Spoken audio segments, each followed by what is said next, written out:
Brother got my fiancée pregnant before our wedding. Now my family wants me to forgive them, but I told them to fuck off and moved away. This is going to be a long story, and it's just as crazy as it sounds. I'll try to be as succinct as possible, but there's a lot to cover here. I don't care if anyone believes this or not. It's so absurd that I need to vent. Also, I'm not going to sugarcoat anything. But I will omit any specifics that could identify me to anyone who is unfamiliar with the scenario. I'm 32 years old, and until a few months ago, I was engaged to my 5-year girlfriend. We'll call her Sarah. My younger brother Mike is 29 and has always been the golden kid in our family. To truly grasp the gravity of this betrayal and why it has hit me so hard, I need to give you some background on my family and how we arrived at this point. Growing up, Mike could do no wrong in our parents' eyes, whereas I was continually chastised and punished for minor infractions.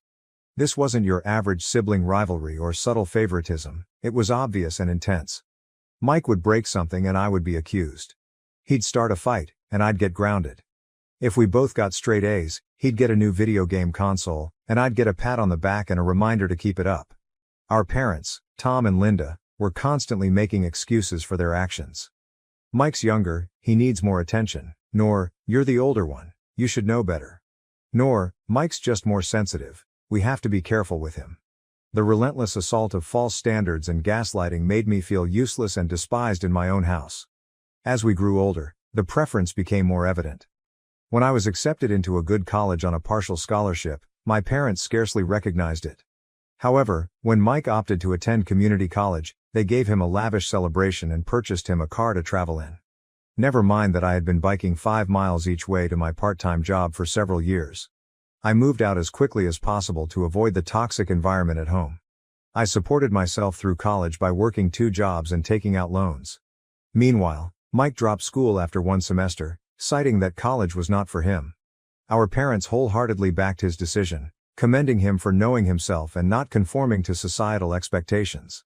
They even financed his string of failed business enterprises over the following few years.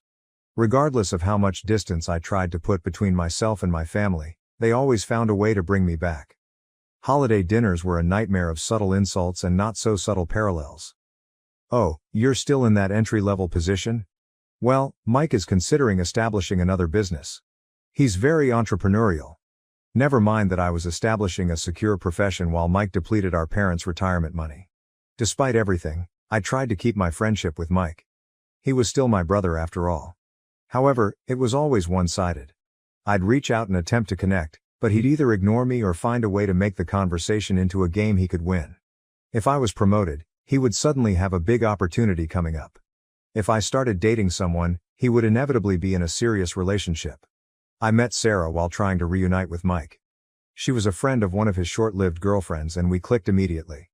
Sarah was everything I wanted in a partner: brilliant, humorous, kind, and stunningly beautiful. We began dating, and for the first time in my life, I felt truly satisfied and valued.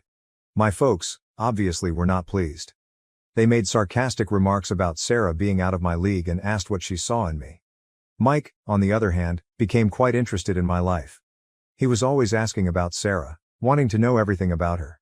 At the moment, I was just relieved that he seemed to care about things in my life. Looking back, I should have noticed the red flags. Sarah and I moved in together after a year of dating, and it was fantastic. We both had solid professions, traveled, and discussed the future. I began to believe that, just maybe, I could have the life I had always desired. A good profession, a loving partner, and perhaps children eventually. I proposed to Sarah on our 4th anniversary. It was nothing fancy, simply a simple supper at home and a moving speech. I was ecstatic when she said yes. We planned to have a long engagement and spend our time arranging the wedding. We weren't rushing, we had our entire lives ahead of us, or so I believed. When we told my family about our engagement, their emotions were diverse, to say the least. My mother put on a fake smile and remarked, "Oh, how nice," in a tone that implied it was anything but. My father grunted and murmured, "Good luck with that," before returning to the television. Mike, however, had the weirdest reaction. He congratulated us, but there was something strange about his smile, almost predatory. I dismissed it at the time, attributing it to my own fears. The following year was filled with wedding plans and job stress. Sarah and I were both working long hours at our jobs to save up for the wedding and a down payment on a home. We hadn't seen each other as much as we used to, but I assumed it was simply a phase. Every partnership goes through difficult times, right? Looking back, I should have seen the indications. Sarah grew distant, always on her phone, smiling at texts from people she swiftly dismissed as business friends. She began going out more with her companions, arriving home late and smelling of wine and cologne. But I fully trusted her. I never considered that she may be cheating, let alone with my own brother. Sarah began acting strangely around 4 months ago. She was moody, irritated, and always nauseous. I was excited by the possibility that she might be pregnant. We hadn't tried, but we had discussed the possibility of having children in the future. I began to plan how I would help her, thinking nursery colors and baby names. Then one night, she sat me down with tears in her eyes and delivered the bomb. She was pregnant, but it was not mine. I was stunned. We hadn't been intimate in a while due to our hectic schedules, but I never expected her to cheat on me. When I asked who the father was, she broke down and mumbled, "It's Mike." My entire universe came crashing down at that moment. Everything I thought I knew, everything I had based my existence on, came crumbling down. I could not breathe. I could not think. All I could feel was an overwhelming sense of betrayal and loss. Sarah attempted to explain, her words coming out quickly between sobbing. Apparently, it began during our engagement party. Mike had approached her and informed her that she was making a mistake by marrying me. He played on her insecurities, telling her she could do better and that he could provide her with everything I couldn't. It wasn't a one-time occurrence. They'd been having an affair for months. I kicked Sarah out that night. I couldn't bear to look at her or be in the same room with the lady who had deceived me so totally. She begged me to forgive her, explaining that it was a mistake and that she loved me. But all I could think of was how many times she had lied to my face and been with my brother while wearing the ring I had given her. After Sarah left, I contacted Mike. I can't recall what I said, it was all a swirl of wrath and pain. He initially tried to play it casual, claiming that it was merely a drunken mistake and had no meaning. But when I questioned him, he became defensive, saying, "Well, maybe if you'd been a better fiancé, she wouldn't have come to me." I saw red. I got into my car and headed to his apartment, determined to do something that would make him regret what he said. I'm not sure what I was planning to do, but when I arrived, our parents were already there. Mike apparently called them first, telling them a narrative about Sarah seducing him and how sorry he was. And you know what?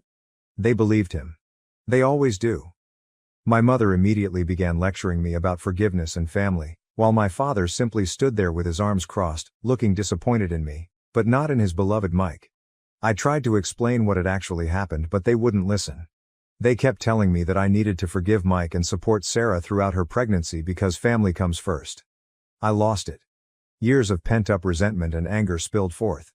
I told them exactly how I felt about their twisted sense of devotion, how they'd always favored Mike over me, and how they'd never taken my side or backed me. I told Mike that he was no longer my brother and that he had died. I told my parents they could have the son they'd always wanted because they didn't have me. I stormed off, ignoring their cries and pleads. I drove for hours with no destination in mind, only a want to be away from everything and everyone. When I eventually got home, I discovered dozens of missed calls and messages. Sarah begged for another opportunity, as Mike alternated between apologies and accusations. The majority, however, came from my parents, who demanded that I grow up and make amends. I ignored them all, rarely eating and sleeping. I called out of work, depleting all of my vacation days. I couldn't face anyone and couldn't handle the prospect of explaining what had happened. I just sat in my apartment, revisiting every detail of my relationship with Sarah and every interaction with Mike, trying to figure out where I went wrong. It has been 3 months now. I've relocated to a new apartment, changed my phone number and begun treatment to deal with all of this. But my family will not give up. Despite my efforts to cut off communication, they continue to intrude in my life. They've begun showing up at my office, attempting to ambush me and push a reconciliation. My mother confronts me in the parking lot, wailing about how I'm ripping the family apart. My father left harsh voicemails telling me to man up and forgive Mike. Mike himself has attempted to approach me several times, but I've managed to dodge him thus far. They've even dispatched flying monkeys disguised as extended family members to guilt-trip me into forgiving Mike. Aunts, uncles, and cousins I haven't spoken to in years are suddenly calling, telling me how important family is and how I should let bygones be bygones. It's as if they're in another reality where Mike and Sarah made a little mistake rather than a life-altering one. I received a message from Sarah yesterday. She is keeping the baby and intends to co-parent with Mike. And guess what? My parents are overjoyed to become grandparents, forgetting the circumstances and the harsh remarks they used to make when Sarah was with me. The letter was full of apologies and explanations, including how she and Mike discovered real love via this terrible scenario. She even had the nerve to suggest that she hoped we could all become friends eventually for the sake of the child. I am at my wit's end. Part of me wishes to sever ties altogether and start over somewhere else, perhaps moving to another state, changing my identity and creating a new life where no one knows about this mess. But another part of me is so outraged that I want to stay and fight, to show them how twisted up the situation is. I don't know what to do now. The treachery has had an impact on all aspects of my life. I cannot take being alone with my thoughts. I haven't even considered dating again. The idea of trusting someone like that scares me. I've also lost friends over this. Those who believe I should take the high road and reunite with my family. As if I'm terrible for refusing to play happy families with the people who have wounded me the most. The idea of Sarah and Mike raising a kid together, a child who should have been mine, is like a continual stab in my gut. I understand cognitively that the child is innocent in all of this. It is not the baby's fault that its parents are lying, cheating scumbags, but I can't bring myself to feel good about its existence. My parents have begun to discuss how I should be involved in the child's life and how I will become an uncle. The concept makes me feel physically ill. How can I look at this youngster and not recognize the ultimate emblem of my brother's betrayal? So, Reddit, I guess my question is, am I the idiot for refusing to forgive my brother and ex-fiancée? Am I wrong to want to lose relations with my family over this? Any help on how to proceed would be greatly appreciated, as I now feel like I'm drowning in a sea of treachery and gaslighting. I apologize for the lengthy post. If you made it this far, I appreciate it. Writing all of this down has been cathartic in a way. I'm not sure what I hope to gain from sharing this: validation, guidance, or simply the opportunity to scream into the void and have someone, anybody, hear me. Edit. Holy God, this exploded up overnight. Thank you all for your help and advice. I'm astonished by the response, and it will take me some time to look through all of the comments. However, I wanted to answer a few typical questions. 1. Yes, I have consulted with a lawyer about getting a restraining order against my family. It is currently in progress. 2. I don't intend to have any contact with the baby. It's not the child's fault, but I can't become involved without losing my sanity. 3. For those who have inquired about my job, I have already spoken with HR about the situation. They are aware and supportive. They have strengthened security at the front desk and offered me the option to work from home more frequently. I am grateful for their understanding. 4. Many of you have inquired whether I had contemplated relocating to another city or state. It is definitely something I am thinking about. My company has offices in several other cities, so a transfer may be possible. I'm considering the advantages and cons. 5. To those suggesting a DNA test. Sarah acknowledged the affair, and the timeline is consistent. I see no reason to suspect the child is not Mike's. Even if it was mine, I doubt I could ever look at that child without thinking about this. 6. I've been overwhelmed by the number of people who have had similar experiences. It's upsetting to realize how widespread this type of betrayal is, but it's also strangely comforting to know that I'm not alone. Thank you all for being vulnerable and sharing. 7. To the individual who inquired if I had considered taking legal action against Mike for alienation of affection, I looked into it, but it is not recognized in my state. Even if it were, I don't think I have the energy for a legal battle right now. 8. Several people have noted that Mike's behavior appears narcissistic. I've started reading about narcissistic personality disorder, and much of it rings true. It helps me comprehend, but does not excuse, some of his acts. 9. Those who have inquired about Sarah's family are as startled and appalled as one could anticipate. They have cut off communication with her and have reached out to offer me their support. It's a minor comfort, but I value it. 10. To the individual who asked if I'd considered having my own children someday. Honestly, this entire experience has made me wonder whether I want to have a family at all. But I'm trying not to make any major decisions while I analyze everything. I'll keep you updated if anything big happens, but for the time being my focus is on recovering and moving ahead. Thank you again, Reddit. You have helped more than you realize.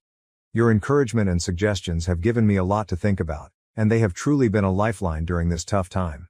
I may not be able to answer every remark, but please know that I read them all and they are making me feel less alone in this.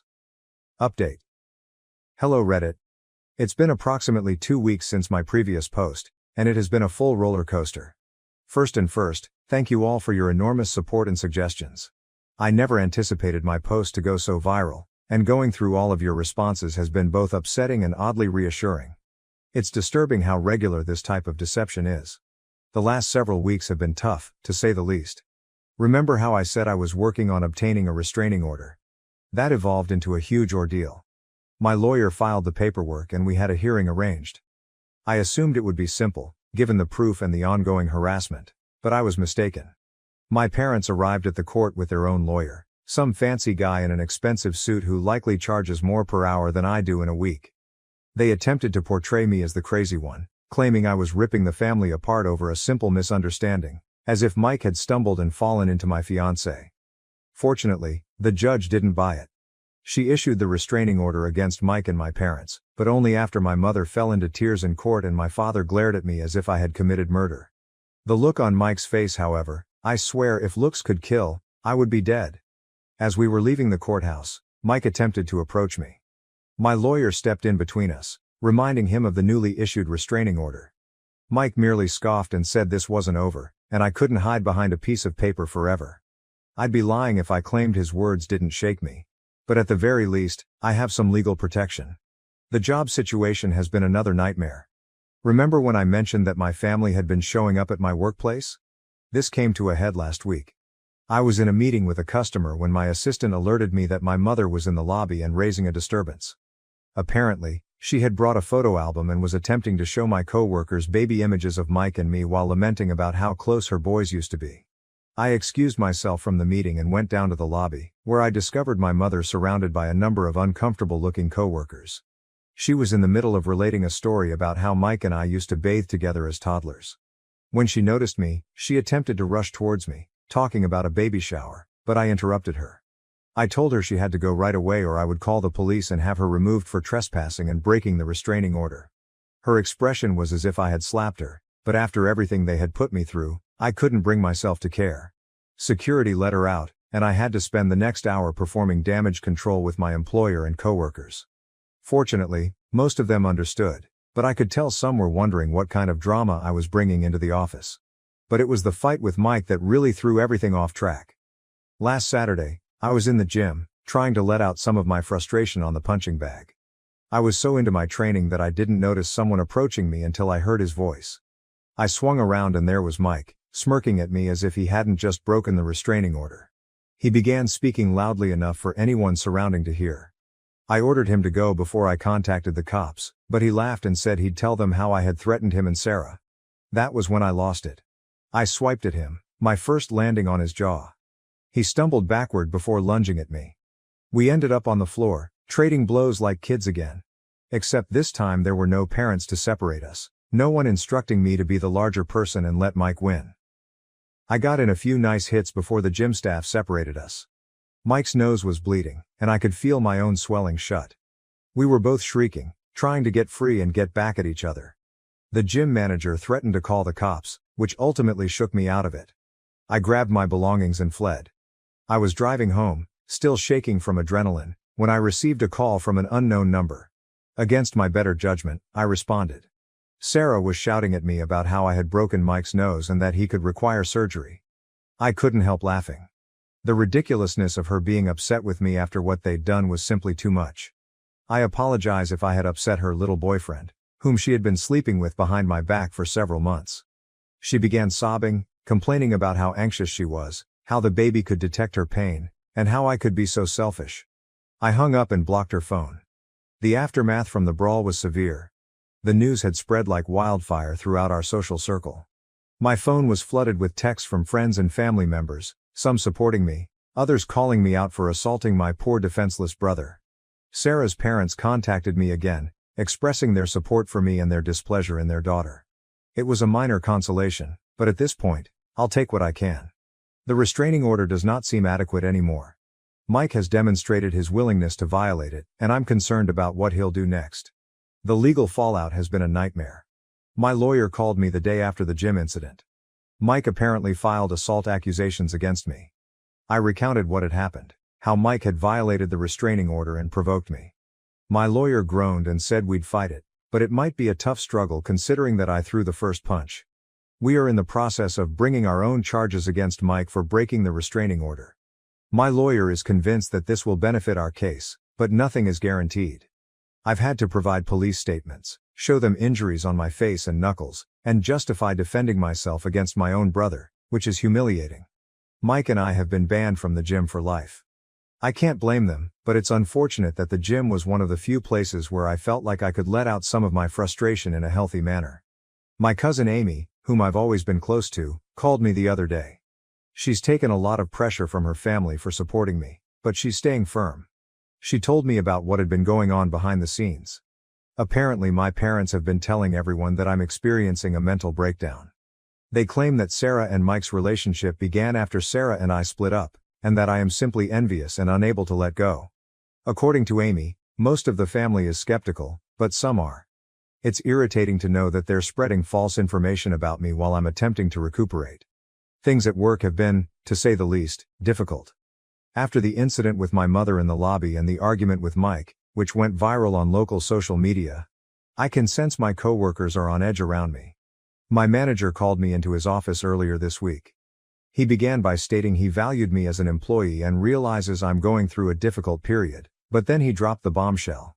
He believes it would be best if I took a leave of absence until things calm down. He suggested we call it a personal sabbatical. Paid, of course. I wanted to fight, to tell him that work is the only thing keeping me sane right now, but I knew the choice had already been made. So I agreed, thanked him for his understanding and began to pack up my office. As I was leaving, I overheard two of my coworkers discussing how my brother got my fiancée pregnant. I slammed my office door louder than required as I exited, taking some little satisfaction in watching them jump. I'd be lying if I said none of this was impacting me. I've started taking long drives at night to get out of my flat. Sometimes I find myself parked outside my former place, the one I lived with Sarah, wondering how my life got so messed up. In the midst of this commotion, I received support from an unexpected source. Sarah's younger sister, Emma. Emma contacted me on social media, apologizing for her sister's conduct and giving her support. At first, I was skeptical. What if this was a trick? But after speaking with her, I realized she is equally disgusted by Sarah's behavior as I am. She's been telling me about what's going on in Sarah and Mike's lives. They appear to have moved in together, living as if they hadn't just destroyed numerous lives to be together. Emma claims Sarah has been attempting to portray herself as the victim, crying to anybody who would listen about how she never intended to hurt anyone and how she and Mike are soulmates who found each other against all odds. It makes me sick to my stomach, but I appreciate Emma keeping me in the loop. After all, information is power, even if it is knowledge that I would prefer not to have. The social media environment has been a nightmare. I've always been a rather private person, but this event has thrown me into the unwanted spotlight. Someone, probably one of Mike's friends, posted about our gym feud on a local Facebook page. The post did not mention our names, but it described the incident in enough detail for anyone who knows us to figure it out. The comment area became a battleground. Some individuals defended me, claiming Mike received what he deserved. Others described me as unstable and said I needed to be locked up. I made the mistake of looking over some of the comments one night after having too many beers. A huge mistake.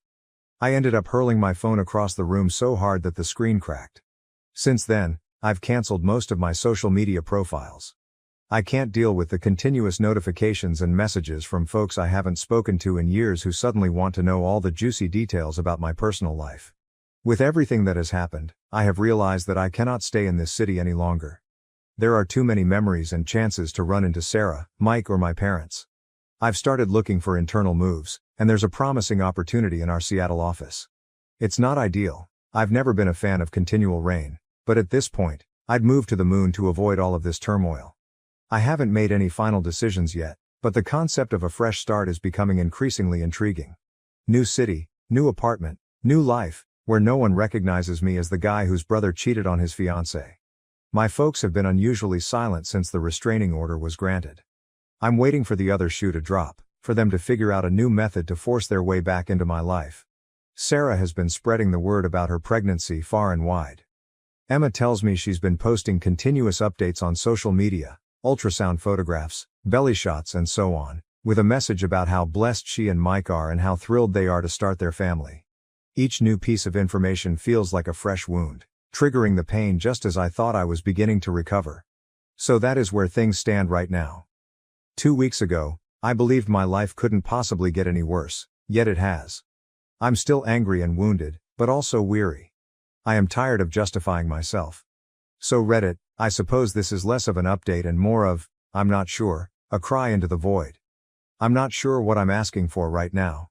Advice, pity, or a time machine that allows me to never introduce Sarah to my brother? Whatever happens next, I will attempt to keep you all informed. Your encouragement has meant more to me than you can realize. It's nice to be reminded that there are still good individuals in the world, even when it feels like everything is full of betrayal and deceit. Final update. Hello Reddit. It's been a week since my previous update, and I'm here with what I expect to be my final post on this whole disaster. First and foremost, I'd like to thank everyone for their help and guidance throughout this journey. Your writings have been a lifeline in the worst times of my life. So where to start? A lot has happened in just 7 days, and I'm still trying to digest everything. I guess I'll start with the major news. I'm relocating. Yes, I took the risk and accepted a transfer to our Seattle office. It was not an easy decision, but after everything that had happened, I felt I needed a new start. The choice came following an especially difficult day last week. I'd just returned from another meeting with my lawyer regarding Mike's assault allegations when I saw a note in my mailbox. It came from Sarah. I almost tossed it out before opening it, but curiosity got the best of me. Inside, there was an ultrasound image and a handwritten letter stating how pleased she and Mike were about their baby. She went on to say that she hoped I could find it in my heart to be pleased for them, and that the baby would be delighted to have its uncle in its life. I saw red. Before I realized it, I'd grabbed my phone, unblocked Sarah, and dialed her number. She picked up on the second ring and I simply let go. I informed her exactly how I felt about her, Mike, and their beautiful little family. I told her she was insane if she believed I'd ever want to do anything with that kid, and that she, Mike, and the baby could all go to hell. It wasn't my best moment, but I felt like I finally shouted everything I'd been keeping back. That's when I realized I couldn't stay in this city anymore. That same night, I called my supervisor and informed him that I wanted to transfer to Seattle. He was relieved, to be honest. I believe he was concerned about how all of this drama would affect the company. He promised to expedite the papers, and by the next morning it was official. I had 2 weeks to collect my belongings and relocate across the nation. My family and social circle were quick to learn about my move. My folks, unsurprisingly, were outraged. They turned up at my place unexpectedly, again breaking the restraining order, to try to talk me out of it. My mother was crying, accusing me of abandoning the family, and my father was furious, yelling at me for being selfish and immature. I didn't participate. I simply phoned the police and had them removed for breaking the restraining order. As they were let out, my mother yelled at me that I would regret it, that family was everything and that I was wasting it. I immediately closed the door and returned to packing. Mike reacted differently. He didn't try to contact me directly, most likely due to the current legal difficulties, but he did write a lengthy message on social media about how some people can't handle seeing others happy, and how he and Sarah were rising above the hate to focus on their new family. It was definitely intended for me, as he attempted to portray himself as the victim. I'll confess it stung to see how many people liked and commented in his favor, but I reminded myself that their opinion is meaningless because they don't know the truth. Sarah's response was the most startling. After our phone talk, she contacted her sister, Emma, who had been keeping me updated on Sarah and Mike's situation, as you may recall. Apparently, my statements had a greater impact than I had imagined. Emma informed me that Sarah had broken down, stating that she realized what she and Mike had done was terrible and was scared of the future. My cousin Amy, bless her, offered to help me pack. She even informed me more about what's going on with the family. Amy told me that my aunt, my mother's sister, had a heated argument with my mother, accusing her of always favoring Mike and pushing me away. My aunt complained that my parents were reaping the consequences of their years of favoritism. I can't say I'm not relieved to hear that someone is finally calling them out for their behavior. My lawyer assures me that my move will have no effect on the legal case, which is currently pending. We're still pursuing charges against Mike for breaching the restraining order and defending the assault accusations he brought against me. My lawyer seems certain that the judge will see through Mike's arguments, particularly considering his history of breaching the restraining order. The fact that I'm going across the nation should also show that I'm not a threat to Mike, which may help get his charges dropped. I don't know if I'll post any further updates after this. Part of starting over is putting the past behind, and as helpful as this group has been, I believe it is time for me to move on from revisiting this narrative. I need to focus on creating my new life rather than obsessing on the past. So I believe this is my final update. Wish me luck, Reddit. I've got a whole new life ahead of me in Seattle, and I intend to make the most of it. Thank you so much for staying till the end. If you enjoy our videos, don't forget to like, share and subscribe. Have a good day. Thank you for watching. If you haven't subscribed yet, please do so and hit the notification bell to stay updated with more shocking real-life stories happening around you.